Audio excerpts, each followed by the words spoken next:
Alors évidemment, ça ne va pas de soi, parce qu'une société des nations, c'est un analogue des sociétés humaines composées d'individus, avec une grande différence malgré tout. C'est que dans une société humaine composée d'individus, lorsqu'on se donne des lois, on se donne en même temps un pouvoir de coercition qui est chargé de faire appliquer la loi. Et donc les individus ayant une loi commune, si l'un s'écarte de la loi, il va être, si la loi s'applique, il est réprimandé au minimum, et il est puni beaucoup plus gravement lorsque la faute est plus grande. En tout cas, il y a une force de coercition qui s'applique. Entre les États, c'est compliqué, ça. Parce que la force de coercition, elle viendra d'où?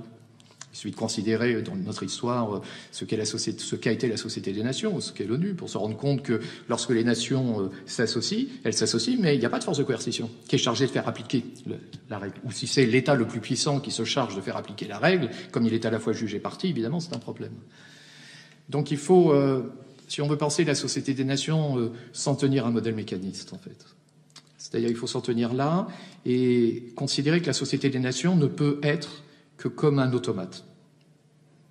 Un automate, il y a un ressort qui le met en mouvement, et puis cet automate produit du mouvement ordonné, mais cet automate n'a pas besoin de réfléchir pour faire ce qu'il a à faire, il le fait en vertu d'un ressort qui met son être en mouvement, qui mobilise des rouages et qui produit l'effet attendu.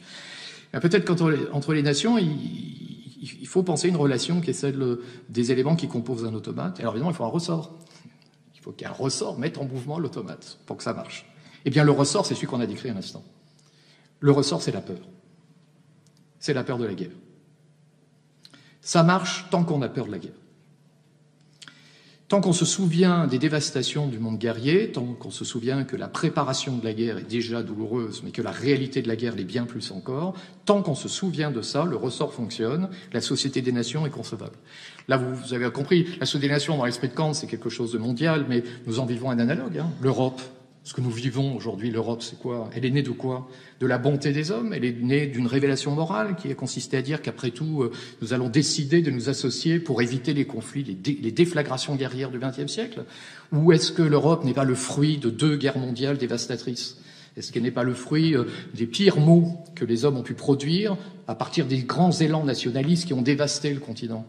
Autrement dit, le ressort de l'Europe, ce qui a mis en mouvement l'automate, c'est la peur, et plus précisément la peur de la guerre.